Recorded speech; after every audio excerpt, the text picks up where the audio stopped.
السلام عليكم ورحمة الله تعالى وبركاته. وصفة جديدة غنحضروا اليوم الفلان في الفرن بثلاث مكونات فقط. واحد الوصفة رائعة جدا، كنتمنى انها تعجبكم. ننتقلوا ان شاء الله باش نتعرفوا على المكونات وطريقة التحضير. في الاول غادي نحتاجوا البيض، 4 الحبات ديال البيض. هنا في واحد البول غادي نحط البيض ديالي،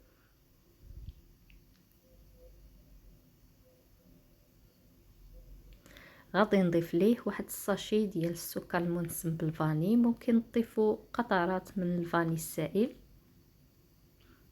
غادي نخلط البيض ديالي مع الفاني مزيان.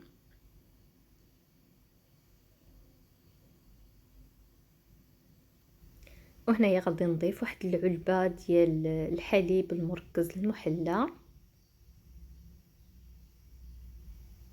غادي نخلط داك الحليب المركز المحلى مزيان مع البيض حتى يتجانس مزيان.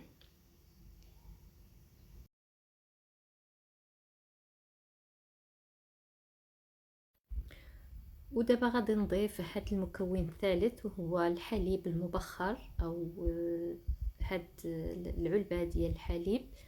ممكن تعوضوه بالحليب العادي الا ما كانش عندكم. غادي نضيفوا العلبة اللي فيها 250 ملي. كما قلت لكم ممكن تعوضوها بالحليب العادي، غير انه هذا الحليب كيزيد واحد الكثافه، واحد البنه الفلان ديالنا. غادي نزيدو نخلطو مزيان حتى تجانس ديك المكونات مزيان. وهنايا في واحد الصينيه اللي غتدخل لينا الفرن غادي نحطو فيها المول اللي غادي نطيبو فيه ايضا اللي كيدخل الفرن. غادي نحطو فيه في الاول الكراميل. غادي تخدموا بهذا الجاهز او ممكن تذوبوا واحد الكاس او نصف كاس ديال السكر وديروه في الاول ديال المول ديالكم. غادي نكب عليه الخليط اللي سبق وجدناه.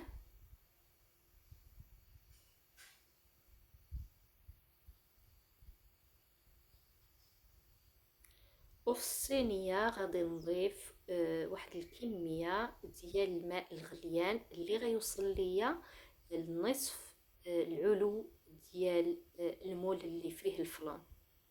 وغادي ندخل الصينيه ديالي للفرن اللي كيكون ساخن، اللي غادي نشعلو ليه من تحت. غادي نخليوه يسخن. ملي غادي يسخن مزيان غادي نشعلو ليه من تحت فقط حتى كدوز واحد الساعه. من بعد غادي نشعلو ليه من فوق غير يتحمر ليا هكا. وغادي نقيسو بالاصبع ديالي هكا، غادي نلقاه ناشف صافي. غادي نخرجوه، كياخد ساعه ساعه وربع في الفرن على 200 درجه.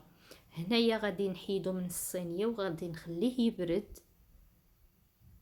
واحد الساعه او اكثر. من بعد غادي نقلبو عفوا في الطاسه ديال التقديم، وغادي نخليه في الثلاجه يبرد واحد الساعه اخرى. وهذا هو الشكل النهائي ديال الفلان ديالنا، واحد الحاله رائع جدا.